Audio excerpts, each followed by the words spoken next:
Oi, pessoal, tudo bem? Vou apresentar para vocês o relatório do nosso projeto Hackathon. Para começar, nosso grupo ele é composto pelos membros Daniel Clotes, Daniel Negreiros, Felipe Castro e Henrique Sartal. O desafio proposto para a gente foi a modelagem de ameaças utilizando IA. Resumindo o enunciado desse desafio, a gente foi contratado para desenvolver uma ferramenta capaz de identificar e tratar as vulnerabilidades em diagramas estruturais que vão ser criados tanto pelos arquitetos quanto os desenvolvedores da empresa contratante. Para isso, a gente vai precisar utilizar a inteligência artificial e, baseado na metodologia STRID, a gente vai determinar se a feature tem vulnerabilidade, se ela pode ser aprovada ou não, a partir do diagrama dela, né? Um ponto importante que vale a gente evidenciar é que, apesar do enunciado estar dizendo que o MVP precisa ter detecção supervisionada das ameaças, foi acordado em fóruns nas discussões que, para esse hackathon, a gente poderia estar utilizando aprendizado não supervisionado. Ainda dentro do desafio proposto, eu vou estar mostrando para vocês o exemplo de um dos diagramas que podem ser utilizados para ser analisados pela ferramenta. Então, olhando aqui, fica possível a gente imaginar e perceber que vai ser tratado um trabalho manual e lento, né? Se a gente não tiver uma ferramenta, se isso tiver que ser feito por um agente humano, vai exigir conhecimento especializado em segurança de informação para conseguir entender quais são as vulnerabilidades que cada um desses componentes, cada ligação pode ter. E por isso que utilizar IA vai poder trazer vantagens, tanto para o processo quanto para o agente. O problema está claro também, né? É, tendo em vista o diagrama que a gente acabou de ver, a complexidade dessa análise, como eu comentei. Desde o início, a gente sabia que o desafio teria que utilizar a visão computacional. Então, nossa primeira abordagem foi treinar um modelo que ele pudesse reconhecer individualmente cada ícone, foi uma abordagem mais segmentada, mas em paralelo a gente também treinou um modelo que fosse capaz de reconhecer diagramas complexos, pensando de uma forma mais macro, né? A gente explorou a abordagem de usar o modelo como o Llama Vision e fazer o fine tuning nele. E foi nesse ponto que a gente encarou o desafio rotulagem versus resultado esperado. Para detalhar como que foi essa primeira abordagem, eu vou passar a palavra para o meu colega Henrique. Olá, eu sou o Henrique e eu vou apresentar uma parte do nosso projeto do Hackathon que envolve uma tentativa alternativa de resolver o problema de análise de diagramas com o fine tuning e o modelo Llama 3.2 Vision. Começando aqui com o código, nós temos a instalação dos pacotes, né, e das bibliotecas. Indo para baixo, nós temos a importação dos módulos necessários, né, os Law of Torch. Aqui, carregando o modelo pré-treinado, que é o Llama 3.2 Vision, aplicando a técnica PEFT, né, com os hiperparâmetros, montando o Google Drive no Google Colab. A partir dele que a gente vai trazer as imagens para o fine tuning. Aqui dessa caixinha, o FIAP Hackathon, o Data, nós temos várias imagens de teste. Depois de importar as imagens, nós vamos para a segunda parte, que é a instrução do fine tuning.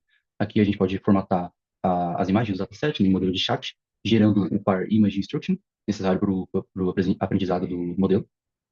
Aqui embaixo nós temos a preparação de uma amostra única de inferência, né, aqui a instrução e a mensagem. E aqui embaixo nós temos a conversão dos tokens do modelo e gerando a primeira resposta. Fase 3, o treinamento do modelo do tokenizer e salvando eles no Google Drive. Primeiro nós temos a classe SFT Trainer, que vai definir os parâmetros necessários para o treinamento, né, que o treinamento acontece. E aqui uma inferência de comparação com o modelo pré-treinado e o modelo treinado. Aqui é a inferência do modelo treinado. E aqui embaixo nós temos o modelo e o tokenizer sendo salvos no Google Drive. Analisando a fase 4, analisando um diagrama a partir do modelo treinado, que a gente vai trazer o modelo que foi salvo no Google Drive, aqui na pasta Model, e com isso a gente vai realizar a inferência final, já com o modelo treinado. Concluindo, nós optamos por engenharia de prompt com o Gemini 2.5 Pro, porque, por alguns motivos, né, a praticidade, é mais fácil integrar prompts com interfaces visuais, usando os prompts. O sistema do Google Colab com a memória RAM limitada acabou limitando, né, o fine-tuning com o Llama. E, por último, o Gemini Pro, ele gerou dados mais precisos e mais detalhados do que o fine-tuning. Fique agora com a próxima parte da apresentação. Bom, olá pessoal, meu nome é Felipe Barreto, estamos aqui na reta final da entrega do projeto e na divisão aqui com o grupo eu fiquei incumbido de apresentar um modelo de treinamento aqui com FineTime com YOLO e falar um pouquinho dos desafios que foi essa criação, ah, não, ou seja, deve ter recebido um spoiler de que o projeto a gente fez usando inteligência artificial e prompt, ah, mas a gente tentou fazer de uma forma tradicional, né? E aí a gente teve alguns desafios aqui e essa tentativa é justamente para poder falar desses desafios. Bom, basicamente, eu acho que o desafio aqui já começa quando a gente tem uma biblioteca aqui, né, muito vasta de ícones, né? Onde, além da gente ter o desafio de encontrar esses ícones em boa qualidade, né? Também tem o ponto de estar sempre atualizando esses ícones, se houver alguma mudança, alguma coisa, e adicionando novos ícones, né? E esse desafio ele já começa, né, além, né, do arquivo em si, né, quando a gente precisa fazer o labeling desses arquivos, né? Então, apesar da gente ter uma forma automatizada aqui, né, que eu até consegui fazer aqui, né, ele basicamente a gente começa a ter uma complexidade muito grande de gerenciar esses dados para poder fazer de uma forma automatizada, não fazer de forma manual. Porque se fosse para a gente fazer de forma manual mesmo, arquivo por arquivo, fazendo o level code de cada arquivo ali, e esse trabalho ia se multiplicar exponencialmente. Então, assim, mesmo de forma automatizada aqui com script, onde a gente consegue fazer aqui com Panda e tal, e gerar minimamente um label, esse cara, ele dá um trabalhinho considerável. Então aqui a gente encontrou o primeiro desafio, né, que é basicamente manter a biblioteca de ícones atualizados, para a gente poder sempre ter esses ícones para gerar insumo ali, para detectar as ameaças, né, fazer o label desses arquivos, né? Cada arquivo que entrar, cada arquivo que sair, a gente fazer essa manutenção para que a biblioteca também não fique poluída, né? Então esse é o primeiro desafio. A gente teve um ponto aqui na etapa 2. Etapa 2 basicamente, eu coloquei no Markdown aqui, mas é uma etapa de pré-processamento, né? Onde a gente basicamente vai redimensionar e avaliar ali como ficou esse arquivo de imagem, tá? Então, até coloquei aqui, né? Redimensionamento e fundo branco, mas isso é necessário para que a gente tenha menos erros na hora de fazer a detecção de imagens, né? Então tem um script aqui, um script até meio curto, né? Mas ele basicamente carrega as imagens aqui, cria um fundo branco para ela, né? Então ele faz um tipo de pré-processamento para que isso auxilie a gente lá no com o iodo, tá? É uma etapa que eu criei aqui basicamente para a gente ter menos impacto lá na frente. E aí a gente chega na cereja do bolo, que é relativamente simples, tá? Recentemente estava processando aqui, mas basicamente a gente vai treinar o YOLO aqui com o nosso dataset. Aqui teve alguns desafios, né, para não dizer problemas, no decorrer desse fluxo, porque, primeiro, a massa que a gente vai fazer esse treino tem que ser uma massa considerável. E isso já impossibilitou a gente fazer isso em pequena escala, né? Então, se a gente fosse fazer qualquer treinamento mínimo que fosse ali para ter uma validação assertiva desse modelo treinado, teria que ter muita massa, né? Uma massa considerável para a gente treinar e para a gente fazer o teste também dessa massa. Então aqui, né, eu treinei com poucos aqui só para validar mesmo a parte de código, mas a gente já percebe que ele não é assertivo, né? Quando a gente vai rodar aqui o teste, né, onde a gente vai realmente escolher o modelo, né, que foi treinado, né? Aqui no caso estava como 8, mas porque eu treinei vários modelos aqui para a gente tentar acertar, mas seria esse daqui. E a gente passa uma imagem pedindo para ele encontrar ali, né, vulnerabilidades do trade. É, mas a gente já percebe aqui que como o modelo foi treinado com uma massa relativamente pequena, né, significativamente pequena, isso já teve impacto direto ali na assertividade. Então ele acaba não encontrando vulnerabilidades, ou ele acaba não encontrando um resultado que deveria ser encontrado, né? Que a olho nu a gente consegue, mas aí o modelo como foi treinado com a massa baixa não conseguiu. E em resumo, né, eu acho que dando um overview aqui da parte que, que eu fui fazer, né, a gente tem o Clots vai falar também aí nessa questão, mas a gente tem um,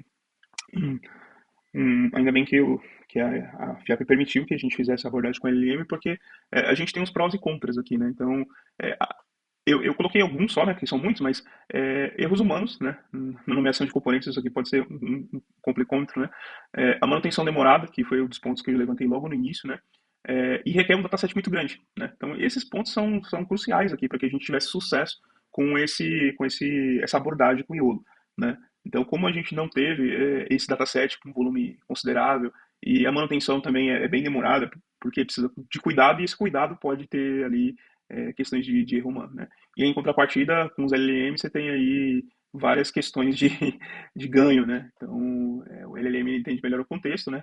É, classifica os novos serviços sem requerer treinamento, né? Que seria um caso que se a gente adicionasse mais tipos de diagrama, a gente ia ter que retreinar todo aquele modelo, né? E a forma de interação textual, né, que você pode ter ali via prompt com LLM, e isso simplifica. Então, basicamente foi isso, essa parte, pessoal. Obrigado e agradeço pela atenção. Olá, meu nome é Daniel Klotz e eu vou apresentar o projeto que desenvolvemos para o Hackathon. Essa ferramenta ela utiliza os modelos do Gemini, da Google, para analisar os diagramas de arquitetura de software, identificando ali as vulnerabilidades de segurança e sugerindo as melhorias baseadas nas melhores práticas de cloud. A aplicação ela permite que arquitetos e engenheiros de software façam um upload, né, de seus diagramas e recebam uma análise detalhada. E essa ferramenta ela utiliza então a metodologia Stride para identificar as vulnerabilidades de segurança. Ela aplica as melhores práticas dos frameworks Well Architect, da AWS e da Azure. Então, aqui temos um sistema web, né? É, eu vou conversar com vocês um pouco mais tarde sobre a parte técnica desse projeto. Mas aqui, basicamente, ele vai permitir que o usuário faça o upload dos diagramas. Então, eu vou selecionar aqui um diagrama que eu tenho salvo. Ele abre para a gente um chat e aqui a gente consegue escrever ou perguntar o que a gente gostaria de ter informações sobre esse diagrama. Aqui a gente já trouxe pré-preenchido, né? Clicar para enviar.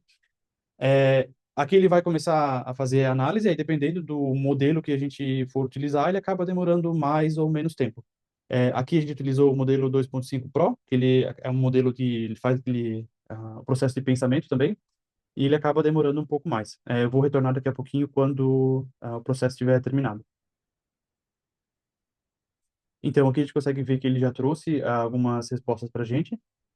Então, baseado no prompt dele, onde ele foi treinado sobre a metodologia Stride, ele fez a análise desse diagrama. E aqui, por primeiro, ele mostra quais que são os componentes disponíveis nesse diagrama, e aí depois ele começa a fazer, vendo os pontos críticos que precisam ser melhorados, né? E baseado no modelo Stride, ele faz também a descrição do tipo de ameaça e o contraponto, uma contramedida do que deve ser feito para cada um desses componentes, né? A gente escolheu fazer na forma de chat, né? Porque a gente consegue, então, fazer mais perguntas sobre algum ponto específico, né? Como se realmente estivesse aqui interagindo com o diagrama. Ele, no final da análise, ele faz aqui uma avaliação de 0 a 10 e quanto que ele avaliaria o diagrama atual. E também, essa parte toda aqui foi feita usando o Gemini 2.5 Pro, e assim que ele termina de fazer a análise dele, nós enviamos parte dessa análise, um resumo dessa análise, para que o título seja gerado. Aqui utilizamos o modelo 2.5 Flash, que não precisa ser tão forte, só para gerar o título mesmo. E basicamente esse seria aqui a parte central do nosso sistema, né? Se o usuário quiser fazer o download desse texto, a gente tem aqui embaixo uma ferramenta de download da análise.